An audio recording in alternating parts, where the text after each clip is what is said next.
आज की press conference लेने का मकसद समाजवादी पार्टी की तरफ से ये है कि पार्लियामेंट इलेक्शन के बाद मुसलसल मालेगांव शहर को टारगेट किया जा रहा है और अलग अलग नाम से, कभी लैंड जिहाद, कभी ओड जिहाद, कभी कोई और मामला लेकर आ जाते।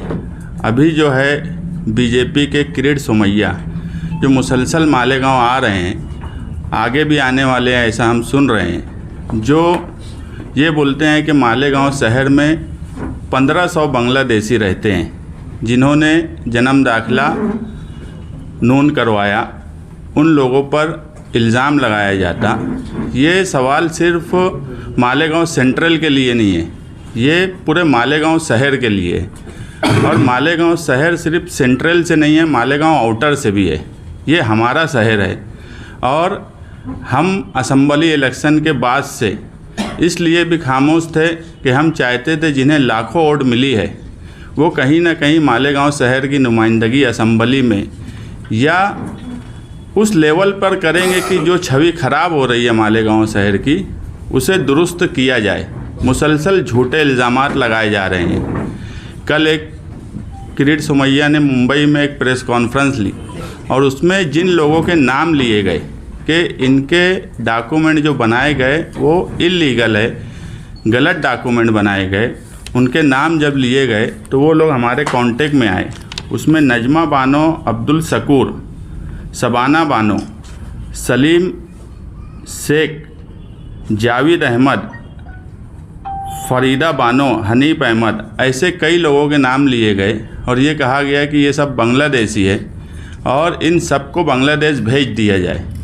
हो ऐसा रहा है कि मालेगांव शहर कभी भी यहाँ सब कुछ हो सकता, मगर कोई बांग्लादेश, पाकिस्तान यहाँ से आकर बसेगा, ये शहर उनको बसाएगा, ऐसा हो ही नहीं सकता। बीजेपी की सरकार है, केंद्र में भी और स्टेट में भी। अगर हज़ारों किलोमीटर से लोग आ जा रहे हैं तो उनकी एजेंसियां क्या करती हैं? सवाल मालेगांव शहर आउटर में शिवसेना के एमएलए हैं जो 10 साल से मंत्री हैं, क्या उनके रहते हुए मालेगांव शहर में इतनी बड़ी तादाद में लोग बाहर से आ सकते हैं क्या? ये बिल्कुल झूठे इल्ज़ाम है। इससे सिर्फ हम आज जो हमारे मंत्री हैं, हम उनसे भी रिक्वेस्ट करेंगे कि छवि पूरे शहर की ख़राब हो रही है, तो उन्होंने भी इसमें बोलना चाहिए कि ये इल्ज़ामात गलत हैं। और जो एक नाम बार बार बोला गया कि सलीम शेख, ये नौसारी गुजरात के, इनका आधार कार्ड है। ये बात सच है कि ये आदमी 17 साल पहले मालेगांव शहर में ये फैमिली रहती थी और कॉन्स्टिट्यूशन ने सबको हक दिया है कि वो हिंदुस्तान में किसी भी शहर में जाकर बस सकते हैं। तो वो आज नौसारी में 17 साल से रह रहे हैं। तो अगर वो जन्म दाखिले की उनके बच्चों को ज़रूरत पड़ी तो अगर यहाँ पर हैं, उन्होंने उनका पासपोर्ट दिया जिसमें जन्म मालेगांव लिखा है, उन्होंने दूसरे कई डॉक्यूमेंट दिए, आधार कार्ड जिसमें जन्म मालेगांव लिखा है, तो दिखती बात है अगर वो नवसारी में रह रहे हैं तो अगर उनको आज जन्म दाखिले की ज़रूरत पड़ी है तो वो मालेगांव आएंगे। हमारे भी बहुत से लोग जो यूपी में रहते हैं, खानदेश में रहते हैं, मराठवाड़ा में रहते हैं, अगर उनको ज़रूरत पड़ती है तो पाचौरा से भी कुछ लोगों ने जन्म दाखिला बना कर लाया। यूपी भी लोग गए जन्म दाखिला बनाने। जो आंकड़े दिए गए, इस तरीके से आंकड़े पेश किए जा रहे हैं कि बाहर नासिक में एक मेरा दोस्त रहता था, उसको भी लगा कि मालेगांव शहर में 1500 जन्म दाखिले कैसे बन गए। सच बात यह है कि मालेगांव शहर में जब जनवरी 2019 में नया नोटिफिकेशन केंद्र सरकार का आया कि जन्म दाखिला तहसील से एफिडेविट करके महानगर पालिका को दिया जाएगा, उससे पहले ये प्रोसेस कोर्ट से किया जाता था। हमारा सिर्फ ये बोलना था कि जब नया आया, ये 6 महीने का डॉक्यूमेंट नहीं है। उस वक्त तहसीलदार ने 8 महीना, लगभग साल भर किसी के नए डॉक्यूमेंट नहीं बनाए, तो सब पेंडिंग थे। वो एक साथ ये 4-6 महीने में रिलीज़ हुए। हाँ, मालेगांव शहर इसलिए ज़्यादा बेदार हो जाता कि एनआरसी और सीएए का जब मामला आया तो उस वक्त से कोई भी बीजेपी का लीडर हमेशा कोई ना कोई ऐसी विवादित बात बोलता है जिसकी वजह से लोगों में डर और खौफ का माहौल बनता। तो लोग अपना डॉक्यूमेंट सही करने के लिए जाते और एक बड़ी वजह डॉक्यूमेंट बनाने की ये है कि उस वक्त जब लोग एडमिशन लेते थे, मेरा खुद का 1 जून 1981 है, तो ज़्यादातर 1 जून ये सबको पता है, हर जगह का ये मामला है कि स्कूल में दाखिला लिए 1 जून बना लिया गया सर्टिफिकेट। अब जब LC बन गया और जन्म दाखिले की ज़रूरत पड़ी, तो वो जब कॉरपोरेशन में अरीजा देते हैं 1/6 की अर्ज़ी से, तो उनकी जन्म तारीख कभी दूसरी रहती है, तो उसकी वजह से वो नहीं मिल पाता। ये भी एक वजह है बड़ी तादाद में जन्म दाखिला बनने की। सही बात यह है कि उनके बहुत से लोगों का नोन होता है, मगर वो तारीख नहीं ध्यान होती। उसके बाद 69 के सैलाब में बहुत डॉक्यूमेंट बह गई है। म्यूनसिपलिटी उस वक्त थी, आज भी जब अरीजा दो तो वो बोलते हैं कि हमारे पास डॉक्यूमेंट नहीं है, बहुत से कागजात फट गए हैं। ये कई ऐसी वजह है जिसकी वजह से ये डॉक्यूमेंट बनते हैं, मगर मुसलसल शहर को बदनाम करना, मुसलसल शहर की छवि को ख़राब करना, ये हम लोगों को लगता है कि ये बराबर बात नहीं है। हम खुद तहसीलदार और महानगर पालिका को कहेंगे कि इसकी पूरी इंक्वायरी की जाए और इंक्वायरी करके 26 जनवरी से पहले ये लोगों में बताया जाए कि ये सारे इल्ज़ामात गलत हैं, इनकी ही सरकार है, इनके ही लोग हैं। ये ऐसा कैसे मुमकिन है, कोई डॉक्यूमेंट ऐसे बनाएंगे जो गलत हो? ये मुमकिन ही नहीं है मालेगांव जैसे शहर में। उसके बाद और जिहाद की बात मुसलसल बोली जाती, जबकि हमने खुद देखा कि पिछला इलेक्शन जो कुणाल पाटिल कांग्रेस से हारे थे, वो 2,27,000 वोट से हारे थे। उस वक्त भी मालेगांव शहर में बीजेपी को 5,000 कुछ वोट थी। इस बार बीजेपी को सिर्फ 810 वोट मालेगांव से कम मिली। बाकी हमेशा बीजेपी को मालेगांव शहर में यही वोट मिली। 2,27,000 की लीड भामरे की थी, सुभाष भामरे जी की, और आज जो है 70,000 वोट मालेगांव शहर में ज़्यादा मिली थी 2019 के बनिस्बत कांग्रेस पार्टी को। उसकी वजह थी वोट भी बढ़ी थी, कुछ परसेंटेज भी बढ़ा। तो ये तो इलेक्शन कमीशन हर वक्त बोलता है परसेंटेज बढ़ाओ, परसेंटेज बढ़ाओ, तो परसेंटेज भी बढ़ा, मगर पाँचों हलके में अगर सिर्फ 70,000 वोट से चुन के आने की बात होती तो कभी भी कांग्रेस पार्टी का उम्मीदवार इस हलके में चुन के नहीं आ सकता था। पाँचों हलके में बीजेपी की वोट कम हुई है, इसलिए इस मर्तबा कांग्रेस पार्टी का उम्मीदवार चुन के आया। और जिहाद की बात बिल्कुल गलत बोली जाती है। हम इस बात को भी नहीं मानते कि इस तरह की बात बोलना और इस तरह का मालेगांव शहर को बदनाम करना, ये बात बराबर नहीं है। उसके बाद एक FIR हुई असेंबली इलेक्शन से कुछ दिन पहले, 15 दिन पहले लगभग। उस FIR में ये बोला गया कि कुछ पैसे मालेगांव शहर में आए कुछ लोगों के अकाउंट में। सही बात ये है कि वो कोई भी जिहाद का ताल्लुक़ उससे नहीं था। गुजरात के बहुत से लोग उसमें शामिल हैं और मैं खुद हम ये मानते हैं कि किरीट सोमैया का ताल्लुक़ भी गुजरात से है। तो कहीं ऐसा तो नहीं है कि इंक्वायरी को कोई दूसरी तरफ ले जाने के लिए बार बार बोला जा रहा हो, क्योंकि जो छावनी में FIR हुई थी, जिन लोगों के नाम आए थे, जिन लोगों के अकाउंट में पैसे आए थे, आप सिर्फ उनके नाम सुन लीजिए। उन्होंने एक अपनी कंपनी बनाई थी, अलग अलग कंपनी के नाम से 11-12 अकाउंट खोले गए, जिसमें गणेश लोटन मिसाड़, प्रतीक पोपट जाधव, मनोज गोरख मिसड़, जयस लोटन मिसड़, राहुल गोविंद काड़े, राजेंद्र कुमार, धनराज देवीदास बच्छाव, ललित नानाजी मोरे, पवन पोपट जाधव, दिवाकर कैलाश घुमरे, दत्तात्रेय कैलाश उसीरे, ये लोगों के अकाउंट में करोड़ों से पैसा आया। हम ये नहीं मानते कि ये कोई इनका कोई मकसद कोई आतंकवादी या इस तरह का था, इनको कोई लालच दिया गया होगा, क्योंकि ये शहर, निहाल साहब बोलते थे लोभी गांव में लबाड़ भूखा नहीं मरता। बस ये शहर की सबसे ख़राब बात ये है कि यहाँ पर कुछ लोभी लोग, अपने कुछ लबाड़ लोगों की वजह से ये शहर बदनाम होता है, बाकी दूसरी कोई वजह नहीं है। आप सोचो अगर ये सारे नाम मुस्लिम होते तो क्या होता? उनको जेल में डाल दिया जाता और कई तरह के इल्ज़ामात लगाए जाते। हम ये नहीं बोलते कि इनको जेल में डाल दिया जाए, मगर चौकसी होना चाहिए। जब ATS चौकसी कर रही, ED चौकसी कर रही है, उसके बाद पुलिस स्टेशन मालेगांव के पुलिस स्टेशन में एक FIR हुई है, वो चौकसी कर रहे हैं, तो बीजेपी की खुद की सरकार है, तो क्या उनको अपनी एजेंसियों पे भरोसा नहीं है जो मुसलसल इल्ज़ामात लगा रहे हैं?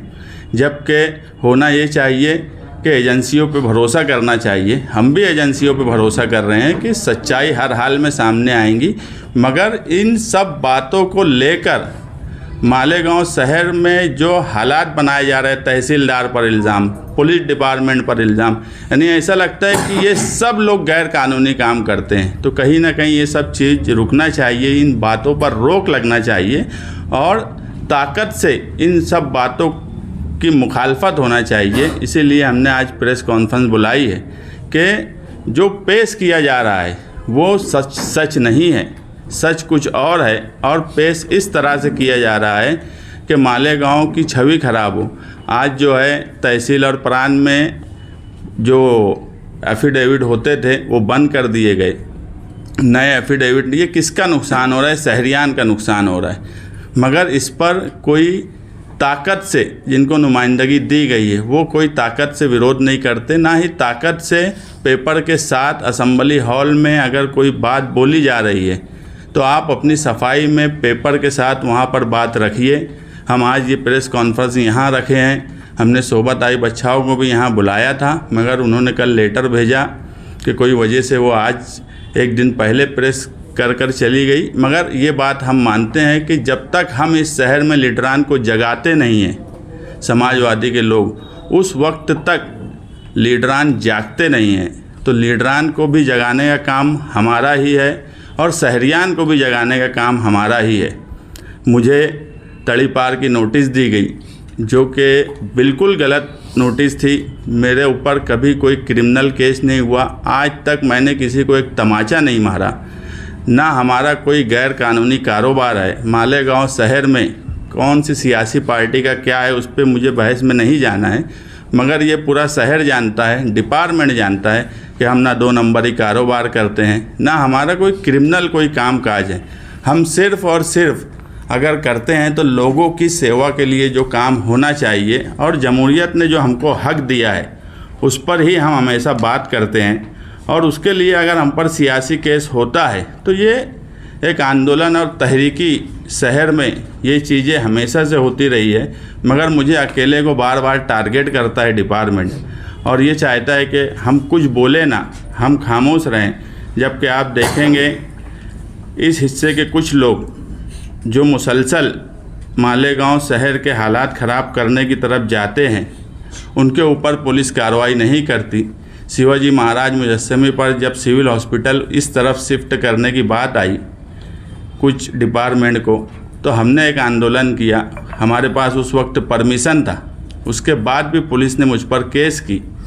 और जो लोग आकर वहाँ पर धतिंग किए, चिरंजीव सामंत, श्याम देवरे, योगेश गौली, अमन परदेसी, ललित गोरस, अक्षय वाघ, ये लोग हमेशा से अलग अलग नाम से, कभी सकल हिंदू समाज, कभी कोई और तंजीम के नाम से इस तरह के हालात पैदा करते हैं कि शहर का लॉ एंड ऑर्डर ख़राब हो। हमने कभी ऐसे कोई हालात पैदा नहीं किए कि शहर का लॉ एंड ऑर्डर ख़राब हो। हम हमेशा अमन और शांति के साथ ही हमारी तहरीक चलाते हैं, मगर उसके बाद भी मुसलसल हमको ही दबाया जाता।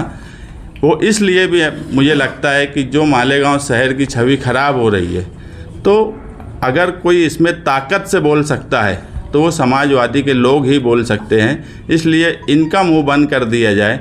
बाकी तो इस शहर में जो नुमाइंदे और जो लीडरी कर रहे हैं वो सब गूंगे हैं। वो कभी फ़िरका परस्तों के ख़िलाफ़ डट कर बोलने की ताकत नहीं रखते। हम हमेशा फ़िरका परस्तों के ख़िलाफ़ डट कर बोलते हैं। हम वाहिद ऐसी मालेगांव शहर में पार्टी थी जो असेंबली इलेक्शन में कभी मजहबी नारे नहीं लगाए। हमने हमेशा सेकुलर मुल्क में सेकुलर तरीके से इलेक्शन लड़ा। हमें यहाँ तक बोला गया कि लोग अब मजहब का इस्तेमाल दोनों तरफ करने लगे हैं, तो भी हमने यही कहा कि अगर हमको वोट नहीं भी मिलेंगी तो भी चलेगा, मगर हमारे सियासी स्टेज से कभी मजहबी नारे या मजहब के नाम पर वोट लेने की हम कोशिश नहीं करेंगे। इस तरह की विचारधारा रखने वाले लोगों को अगर तड़ी पार करने की कोशिश की जा रही है तो ये शहरियान के सामने एक सोचने का सवाल है कि एक वाहिद पार्टी जो सेकुलर निहाल साहब के वक्त से वो मालेगांव आउटर के लोग हो, आज जो भी लोग इधर भी लीडरी या मेंबरी करते हैं वो सब निहाल साहब की कॉलेज में पढ़कर सियासत में आए हैं। आज वो लोग काम काज करते हैं। ऐसा नहीं है कि निहाल साहब ने सिर्फ उस हिस्से के लिए नुमाइंदगी की, निहाल साहब ने हमेशा इस हिस्से के लिए भी नुमाइंदगी की। इसलिए अगर इस हिस्से के लीडर आज बहुत बड़े हो गए हैं तो उनका भी काम है कि उस हिस्से के लिए भी कोशिश की जाए, उस हिस्से के लिए भी कुछ किया जाए। जो शहर की छवि अगर मालेगांव के नाम से ख़राब होंगी तो इसमें सभी लोगों की छवि ख़राब होंगी, और जो मैसेज जा रहा है मुल्क भर में वो गलत मैसेज जा रहा है, उसको सुधारने की ज़रूरत है। आज यहाँ प्रेस कॉन्फ्रेंस किए हैं, अगर हमको ज़रूरत पड़ेगी हम अबू आसिम आज़मी साहब जो हमारे लीडर हैं उनसे भी बात किए हैं कि नेशनल मीडिया में मुंबई में प्रेस वालों को बुलाया जाए और सारे डॉक्यूमेंट के साथ बताया जाए कि ये जो हो रहा है ये गलत हो रहा है। निहाल साहब के ताल्लुक से आपने कहा कि निहाल साहब कॉलेज थे, ऐसा लगता है कि या ऐसा है कि वो यूनिवर्सिटी थी और माजी में निहाल साहब ने फ़िरका परस्तों के ख़िलाफ़ ऐसी तहरीक चलाई कि उनको तड़ी पार करना पड़ा। तो आप आज क्या करेंगे कि ऐसा कुछ हो जाए? देखो, आज ऐसा है कि ये सारी चीज़ शहर जिसको ताकत देता है, उस वक्त निहाल साहब को ताकत दी गई तो निहाल साहब ने तहरीक चलाई। हमको ताकत नहीं भी शहर ने दिया तो भी हम शहर के लिए कोशिश कर रहे हैं और कोशिश करते रहेंगे। मगर फ़र्क सोचने का ये है कि जब निहाल साहब को शहर ने ताकत दी तो उन्होंने फ़िरका परस्तों को तड़ी पार किया, मगर आज शहर जिनको ताकत दे रहा है वो क्या कर रहे हैं ये उनको सोचने की ज़रूरत है। 26 जनवरी तक अगर नहीं हुआ तो आगे 26 जनवरी तक अगर ये मामले में पूरी इंक्वायरी करके अवामी तौर पर महानगर पालिका या तहसीलदार सही और झूठ को लोगों के दरमियान नहीं लाएंगी तो 26 जनवरी के बाद हम इस मामले में तहरीक चलाएंगे। आपके पास ताकत नहीं है आज अवामी सतह पे, तो एक कानून का रास्ता खुला है आपके पास, तो कानून की मालूमात भी बहुत है, PIL दाखिल कर सकते हैं। तारीख आपकी पीछे की रही है कि आपने कई PIL दाखिल की है। ये बात बिल्कुल सही है, इसमें हमने वकीलों से मशवरा भी किया, लेकिन ये है कि कुछ चीज़ें इंक्वायरी में हैं तो हम भी चाहते हैं, हम सियासी भी है और कानूनी भी है। सियासी ताकत का सवाल ऐसा है कि लोग आज भी अगर किसी की तरफ देखते हैं कि शहर में अगर कुछ हो रहा है और कोई इसको सही कर सकता है तो हमारी ही तरफ देखते हैं। तो हम तहरीकी रास्ता भी अपनाएंगे और ज़रूरत पड़ेगी तो कानूनी रास्ता भी अपनाएंगे। ये जो बांग्लादेशी का इल्ज़ाम लगा है इस पर हम हर हाल में, अगर मामला साफ़ नहीं हुआ तो हम हर हाल में इसमें कानूनी रास्ता क्या होगा उसकी तरफ जाएंगे, क्योंकि ये बोला जाता है, मैं कल किरीट सोमैया का बयान सुन रहा था कि आसाम, झारखंड, बंगाल वहाँ के एजेंट मालेगांव में घूम रहे हैं। ऐसा मुमकिन नहीं है, बिला वजह की बातें बोली जा रही है और ये सब चीज़ें ख़त्म होना चाहिए। सिर्फ अपनी सियासी दुकान चलाने के लिए ये सब इल्ज़ामात लगाए जा रहे हैं, इसलिए जब ज़रूरत पड़ेगी हम दोनों रास्ता अपनाएंगे। मगर कोई हमको तड़ी पार की नोटिस दे देगा तो हम डर जाएंगे उसमें कि हम कभी नहीं हैं, ना हम कल डरे थे ना हम आज डरने वाले हैं। किरीट सोमैया ने कहा कि 1 महीने में 1500 दाखिले बने। ऐसी क्या वजह है कि 1500 लोगों ने दाखिले बनाने के लिए अर्जी दिया एक ही वक्त में लिए? नहीं, तो वो ये शक की सुई जो है ना, उन्होंने जो जिसका इजहार किया कि भाई 1500 दाखिले, इससे पहले भी हुआ है। एक महीने में मालेगांव शहर में 3-3 हज़ार दाखिले बने उसको ये, लेकिन ये 1500 दाखिले क्यों बन गए? क्या लोगों ने अभी तक के दाखिले बनाए नहीं है? लोगों के पास में दाखिले है नहीं मालेगांव में? ये भी तो एक वजह हो सकती ना उनके शक की। देखो, बात ऐसी है कि 1 महीने में वो बात आधी बता रहे। जनवरी 2023 में नया कानून आया कि तहसील से एफिडेविट करके महानगर पालिका में देना है। आज जनवरी 2025 में हम बैठे हैं, 2 साल का वक्फा है। लोगों ने अरीजा देते रहे, बहुत से अरीजे, जब कोर्ट का मामला था वहाँ वकील फीस ये वो, जब लोगों को लगा कि इस तरह का कानून आने वाला है तो लोग रुक गए।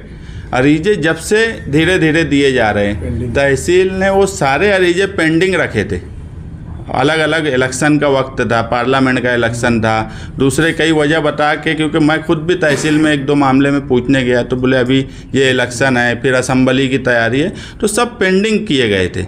वो सारे पेंडिंग काम, बहुत से सरकारी दफ्तर में ऐसा होता है कि अभी आप देखेंगे 65 साल का जो योजना है बेवा फंड, इसके अरीजे एक साथ मंजूर होते, अरीजे 4-6 महीने से दिए जाते, मगर मंजूर एक साथ होते। 500 के 500, 700, 800 की तादाद में मंजूरी मिलती, कुछ लोगों का नहीं मंजूरी मिलती। मगर अब उसको हम ये थोड़ी बोलेंगे कि ये 15 दिन में सब हो गए। ये तो सरकारी डिपार्टमेंट का मामला है कि वो पेंडिंग करते जाते। तो ये 1 महीने में बने हुए डॉक्यूमेंट नहीं है, 2 साल के डॉक्यूमेंट है। 1500 इलेक्शन की वजह से वो लोग लेट करते गए। तो इसमें आम लोग जो अरीजा दिए उनकी क्या गलती है? मैं क्या बोला कि उसको पेश इस तरह किया जा रहा है कि 1 महीने में बन गए, रियल में वो 1 महीने के डॉक्यूमेंट नहीं है।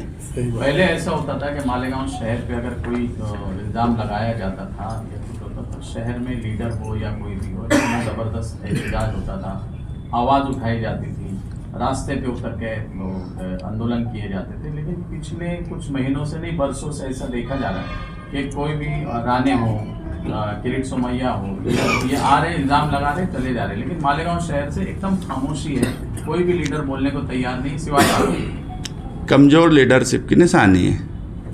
लीडरशिप मालेगांव की कमज़ोर हो गई है, बिल्कुल कमज़ोर। प्रशासन से डरती, सरकार से डरती, पुलिस से डरती। एक नोटिस अगर दे दी जाए तो बंद कमरे में बैठ के बात कर लेते, उनको मालेगांव। और वो इसलिए भी ऐसा होने लगा है कि जब किसी को ये लगता है कि यार बगैर कुछ करे ही मुझे वोट मिल रही है, तो करने की ज़रूरत क्या है? वही है ना कि फिर अगर उनको मालेगावच्या प्रश्नाविषयी, मालेगाव लँड जिहाद आणि वोट जिहाद संदर्भात मुख्यमंत्र्यांनी देखील विधानसभेमध्ये आज विषय घेतला। वारंवार तो विषय घेऊन आपण म्हणतात की खोट दादा खोट आहे, हे सत्यता पडताळण्यासाठी आपण काय प्रयत्न नहीं, उनको गलत बताया जा रहा है।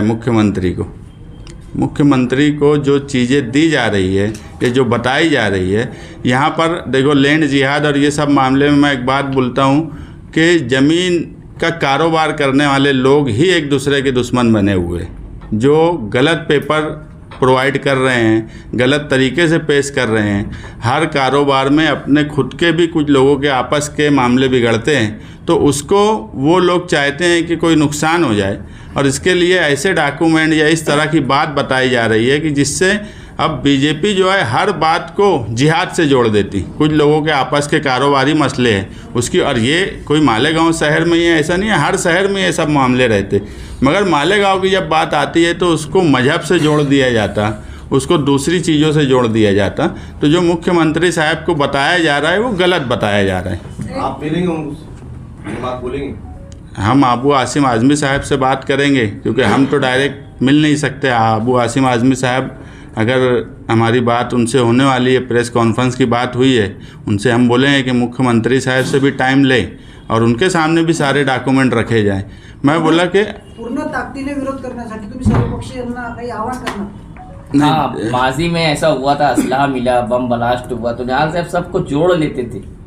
आप अभी अकेले ये चल रहे हैं, आपके पास ताकत कम है, तो सबको जोड़ने का काम क्यों नहीं करते आप? हम लोग इलेक्शन के बाद से ये महसूस कर रहे थे कि जिनकी जिम्मेदारी है, आवामी नुमाइंदा जो होता है वो आवाम को जवाबदेह होता है। लेकिन हम लोग जो यहाँ महसूस कर रहे हैं कि जब आवाम पे इल्ज़ाम लगाया जाता है, शहर पे इल्ज़ाम लगाया जाता है, तो आवामी नुमाइंदा खामोश रहते हैं और वो सरकार और प्रशासन को और शासन को जवाब दे। ये जमहूरियत नहीं है। इसलिए हम लोग ये देखते रहे कि जिनकी जिम्मेदारी है वो बोलते हैं कि नहीं बोलते हैं। अब उन्होंने नहीं बोला तो मजबूरन हम जो है, हम सियासी लोग हैं, हम आवामी नुमाइंदा, हमको चुन कर नहीं दिया गया, लेकिन जो एक तारीख़ रही है हमारी साथी निहाल अहमद साहब की, तो इसलिए हम अपने आप को जवाब देते कि शहर पे जब आफत आई तो हम खामोश रहे, ये हम जवाब देते अपने आप को। इसलिए हम लोगों ने ये प्रेस कॉन्फ्रेंस ली, और इस प्रेस कॉन्फ्रेंस के ज़रिए जो जो लोगों की जिम्मेदारी है उनके खामोश रहने के बाद हम आज अपने दिल जो हमारा कचोच रहा था तो आज प्रेस कॉन्फ्रेंस लिए। उनका भी काम है कि वो भी खुलकर जिसकी जो हद है, हमारी हद ये है कि हम आज प्रेस वालों के सामने मालेगांव शहर को साफ जो सही छवि थी वो बताया। हमारी हद ये है कि हम बहुत हुआ हमारे लीडर से मिलके नेशनल मीडिया के सामने बोलेंगे, लेकिन एक आवामी नुमाइंदा जो लोगों की ओर से चुन के आया है वो असम्बली के ऐवान में बोल सकते हैं, तो वो अपनी हद के मुताबिक, उनकी पहुंच के मुताबिक उनको भी काम करना चाहिए। पिछले चंद महीनों से मालेगांव शहर में मसाइल का अंबार है, अलग अलग मसले हैं, ये तो है और भी दूसरे मसाइल हैं, लेकिन जैसे इलेक्शन के बाद से जो खामोशी सबकी नज़र आ रही है, जिनको 1 लाख वोट मिले वो भी और जिनको कम वोट मिले वो भी, सारे लोग खामोश थे, तो क्या मालेगांव शहर के आवाम को हवा पे छोड़ दिया सारे लीडरों? मैंने कहा ना कि हम अपने आप को जवाब देते, इसलिए शहर का जो छवि निहाल अहमद मालेगांव ये था, इसी जब शहर पे आफत आई तो ये हमारी जिम्मेदारी थी, हम अपने आप को जवाब देने के लिए शहर की छवि सुधारने की जो सही बात थी, सही छवि थी वो रखने के लिए आए। जिन लोगों की जिम्मेदारी है वो खामोश हैं, उसकी वजह ये है कि वो ये समझ चुके हैं कि हम अगर कुछ नहीं करते हैं तो भी वोट हमको मिलती है। ये कहीं ना कहीं शहर के लोगों की जो वोट दे रहे हैं वो सियासी सूझबूझ कम हो गई है, जिसकी वजह से लोग जो है, हमारी लीडरशिप इतनी कमज़ोर हो गई कि कोई भी आदमी उठ के आता है और मालेगांव शहर में झूठा इल्ज़ाम शहरियान पर लगाता है। ये हिम्मत जो हो रही है गलत फहमी पैदा करने के लिए, सिर्फ मालेगांव के लिए नहीं, वो पूरे हिंदुस्तान में मालेगांव की छवि ख़राब कर रहे हैं। उनको जवाब देना चाहिए था जिनकी जिम्मेदारी थी। एक तो वो जवाब नहीं दे रहे हैं, उसके बाद वो इतने कमज़ोर है कि उठे छुटे कोई भी मालेगांव में आता है और इल्ज़ाम लगाकर चला जाता है। क्या ये उम्मीद की जाए कि निहाली पुराने अंदाज में आ जाएंगे वापस? देखो, जो सियासी शऊर है वो तो तादाद कम या ज़्यादा होने से ख़त्म नहीं हो सकता। मैंने कहा ना कि हम लोग अपने आप को जवाब दें, इसलिए हमारा जो रोल है सियासी तौर पे, जो मालेगांव शहर की तारीख है, मालेगांव शहर पूरे इलेक्शन में हमने यही बोला कि मालेगांव शहर कभी फ़िरका परस्ती को बर्दाश्त नहीं करता। यहाँ कभी कोई फ़िरका परस्त पार्टी पनपने नहीं दी साथी निहाल अहमद साहब ने। लेकिन जिस तरह का इलेक्शन में नारेबाजी हो रही थी, हमारी पूरी पहले दिन से लेकर आखिरी दिन की कैंपेनिंग तक हमने यही बोला कि इसका बहुत ख़राब मैसेज मालेगांव के ताल्लुक से पूरे हिंदुस्तान में जाने वाला है। लेकिन लोगों ने इस बात को नज़रअंदाज किया और ऐसा वोट दिया कि हम फ़िरका परस्तों की नज़र में आ गए। तो ये जो है, इसको ख़त्म करने के लिए लोगों में सूझबूझ होना चाहिए और हमारी जो जिम्मेदारी है हम वो पूरी कर रहे हैं, क्योंकि मालेगांव का एक सुनहरी इतिहास रहा सेकुलरिज्म। माजी आमदार आसिफ शेख ने धर्म के नाम पे वोटिंग मांगे गई, इसलिए मुंबई हाईकोर्ट में याचिका दाखिल की। आपका भी अभी ऐसा हुआ कि व्यासपीठ पर धर्म के नाम के ऊपर ये किया गया, तो आप कुछ आगे, जैसे आप भी इलेक्शन में खड़े थे, आपको भी पराभव देखना पड़ा, तो आप आगे क्या करें? इलेक्शन पिटीशन कोई भी कॉन्स्टिट्यूंसी का जब दाखिल होता है तो जितने हारे हुए उम्मीदवार हैं सबको पार्टी बनाया जाता है। एक बात तो हमने खुद पॉम्पलेट देखा मालेगांव शहर में कि एक औरत क़यादत नहीं कर सकती, इस तरह का मजहब का नाम लेके वो बांटा गया। अब आसिफ शेख ने क्या पिटीशन दाखिल किया है, दिखती बात है कि टेक्निकली हमको भी पार्टी बनाना पड़ेगा। जब उनका पिटीशन आएगा तो हम भी कोर्ट में, हम भी उसमें अपने आप शामिल हो जाएंगे। तो उस वक्त वो क्या इशूज़ पर, कौन से ग्राउंड पर पिटीशन फाइल किए हैं, वो सारी चीज़ें जब हमको मिलेंगी तो हम उस पर बैठ के हमारे वकील से बातचीत करेंगे कि आगे क्या करना चाहिए। मगर हम ये बात मानते हैं, हम सिर्फ ये नहीं बोलेंगे कि बीजेपी वाले मजहब का इस्तेमाल करते हैं, हम ये भी मानते हैं कि मालेगांव शहर में भी मुसलसल मजहब का इस्तेमाल करके इलेक्शन लड़ा जा रहा है। मुसलमानों को भी मजहब के नाम पर का इस्तेमाल किया जाता है। हम कभी भी एक साइड में नहीं बोलेंगे कि बीजेपी वाले हिंदुत्व का इस्तेमाल करते हैं, लेकिन उसके कंपेयर में दूसरे कुछ लोग भी मुसलमानों का इस्तेमाल कर रहे हैं और वो मालेगांव शहर में हुआ, इसलिए मालेगांव शहर की छवि खराब हो रही है। मुस्तकीम भाई, जब निहाल साहब लीडरी करते थे तो शहर में अक्सर उनकी पहचान ये रही है कि वो एक आवाज़ देते थे और पूरा शहर उनके साथ आंदोलन करने खड़ा हो जाता था। क्या अभी शहर की आवाम में वो आंदोलनकारी जो थी वो ख़त्म हो गई है क्या? शहर में ख़त्म नहीं होता। लीडर जो है, जिनको लीडर बनाया गया, आवाम जो है, देखो हर आवाम को अपने काम काज रहते हैं, सब कुछ रहता है, लीडर जब पहले आएंगे, अभी कल मैं देखा कि शोभा ताई बच्चाओ ये बोली कि मैं मालेगांव शहर के पीछे रहूँगी। लीडर पीछे नहीं रहता, लीडर को आगे रहना पड़ता, तो आवाम साथ में रहेंगी, आवाम में हिम्मत उस वक्त आएंगी। मगर अब लीडरान और हमारे यहाँ के नुमाइंदे तो बहुत पीछे रहे। हम अब ये चाहते हैं कि वो आगे रहे और हम उनके पीछे खड़े रहें, ताकि वो भागना चाहे तो हम भागने ना दें। लीडरान को जगाने की बात कर रहे हैं आप, क्या सर क्या करेंगे कि लीडर जागे? नहीं, लीडर तो ऐसा है कि सो रहे हैं कि कुंभकर्ण जैसे सो गए। नहीं, अगर लीडर नहीं जागेंगे तो आवाम जागेंगी, और जब आवाम जागती है तो फिर सबको मालूम है क्या होता। मुस्तकिम भाई, शहर को बदनाम करने की कोशिश की जा रही है, कोट जिहाद से जोड़ा गया, बांग्लादेशी से जोड़ा गया, तो शहर की जो दीनी तंजीम है उन्होंने भी सामने आना चाहिए, इसको लेकर आप क्या बात करें? बिल्कुल सही बात है। अगर शहर की, मैं तो जमीयतुल उलमा की बात बोलूँगा कि जमीयतुल उलमा जैसी तंजीम जो डायरेक्ट सियासी काम अब करने लगी मालेगांव शहर में, जबकि उनके दस्तूर में कभी जमीयत के नाम से किसी की हिमायत करना नहीं था, अब जब डायरेक्ट वो सियासी हो गई है मालेगांव शहर तक, तो उनका भी काम है कि उनके ही सदर भी हैं जमीयत के, उनको भी सामने आना चाहिए, दूसरी तंजीमों को भी आना चाहिए। मगर मैं जो बोला कि हमेशा आप देखेंगे तो सियासी लीडर जो है उसको फ्रंट पे रहकर सबको संभालना पड़ता। जब सियासी लीडर ही फ्रंट पे नहीं आ रहा है तो तंजीमें कैसे आएंगी? अगर कोई केस दाखिल होगा, कुछ होगा, तो एक हर आदमी के बस की बात नहीं है। अगर मुझ पर 16 केस है तो मैं कहीं ना कहीं फ्रंट पे रहा इसलिए है, और वो सब सियासी केसेस हैं, कोई ऐसा नहीं कि कोई क्रिमिनल केस है। तो हमने हमेशा तंजीमों को जोड़ा। मैं फिर यही बोलूँगा कि हम वापस सब लोगों को जोड़ेंगे। 26 जनवरी के बाद हम सब लोगों को जोड़ने का काम करेंगे। उस वक्त तक हम हमारे शहर की छवि किस तरीके से सही हो उसकी कोशिश करेंगे, और नहीं हुई तो फिर हम सबको जोड़कर तहरीक का रास्ता अपनाना पड़ेगा, तहरीक का रास्ता अपनाएंगे, जो भी कानूनी रास्ता अपनाना पड़ेगा वो रास्ता अपनाएंगे। तुम्ही मालेगाव शहरातल्या लोकप्रतिनिधींना आरोप करताना दादा भुसेंचं नाव घेतलं अप्रत्यक्षपणे, तुम्हाला काय अपेक्षा आहे की भुसे साहेबांनी काय केलं पाहिजे होतं, ते महायुतीत आहेत म्हणून? नहीं, देखो, भुसे साहब 2004 से यहाँ के MLA हैं, 10 साल से मंत्री हैं। ऐसा तो मुमकिन नहीं है कि यही मालेगांव शहर में जहाँ का 10 साल से कोई मंत्री हो वहाँ पर 1500 लोग आकर बच जाएं, ऐसा मुमकिन नहीं है। और वो भी शिवसेना पार्टी के हैं जो सरकार में है। तो दिखती बात है कि जब मालेगांव शहर का नाम खराब हो रहा है तो वो भी तो मालेगांव शहर से ही जुड़े हुए हैं, वो कोई मालेगांव के बाहर के नहीं हैं। तो और उनको सब पता है, ऐसा नहीं हो सकता कि उनको छुपा कर कोई ऐसा कोई एजेंट आ जाएगा झारखंड से, आसाम से। तो उनका भी काम, हम मानते हैं कि उनका काम है कि ये जो सब चीज़ें हो रही है इसको कहीं ना कहीं रोका जाए।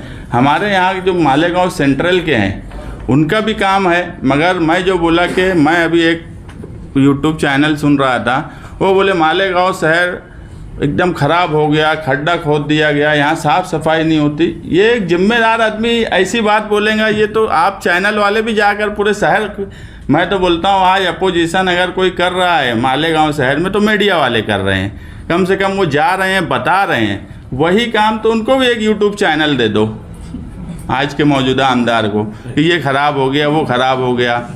वो तो आप लोग बता रहे, जो आप लोग कर रहे वही वो भी कर रहे। तो ये एक MLA का काम नहीं है कि जो आकर ये बोले कि ये चीज़ नहीं हो रही, वो नहीं हो रही, कोणार्क कंपनी सही काम नहीं करती, अंडरग्राउंड ड्रेनेज सही नहीं हो रहा है। मैं अभी आपको बोल रहा हूँ कि मालेगांव शहर में अंडरग्राउंड गटर की स्कीम फेल हो चुकी है।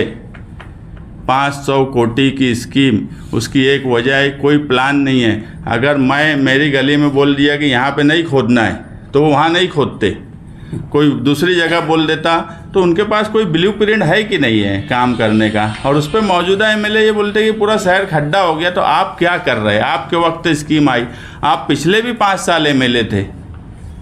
जब मैंने 1 महीने का बोर्ड लगाया तो बोले 1 महीने में क्या होगा। सही बात यह है कि वो 1 महीना के 5 साल 1 महीना था। आप 5 साल क्या किए वो भी सवाल है। बोलने का मतलब ये है कि जिम्मेदारी हमारे यहाँ के नुमाइंदे की है। हम सिर्फ दादा भुसे साहब से ये रिक्वेस्ट कर रहे हैं कि आपका शहर है, आप अगर इस शहर की छवि ख़राब हो रही है तो आप इसमें बोलिए और जो हकीकत है वो सामने लाइए। मालेगांव शहर में कभी ऐसा नहीं हो सकता, कभी नहीं हो सकता यानी दूसरे, अभी मैं मुंबई पढ़ा, खबर थी कि 13 बांग्लादेशी पकड़े गए। मालेगांव शहर में ऐसा कभी नहीं होता। एक आध मिसाल ऐसी हो सकती है कि कभी आई हो, बाकी ऐसा मुमकिन ही नहीं है। मालेगांव शहर में अगर कोई बस्ती में 2 लोग भी आकर रहते हैं तो पूरा मोहल्ला उसकी इंक्वायरी करता है कि ये कौन लोग हैं, कहाँ से आए हैं, क्या कर रहे हैं। पुलिस डिपार्टमेंट को भी खबर देते, सियासी समाजी लोगों को भी खबर देते। यहाँ ऐसा होता ही नहीं कि कोई आएगा और उसकी खबर ना ली जाती हो। बहुत ही सोशल गांव है हमारा। मुस्तकीम भाई, ऐसा नहीं लगता कि अंडरग्राउंड गटर पर बोलने के लिए बहुत देर कर दी आप? नहीं, मैं तो 70% मतलब शहर खंडर हो गया। मैं तो अभी भी नहीं बोल रहा। प्रेस कॉन्फ्रेंस दूसरे रूप पे चले, मैं तो अभी भी नहीं बोल रहा। उसके लिए बाद में अनुमान तय करना बहुत तेज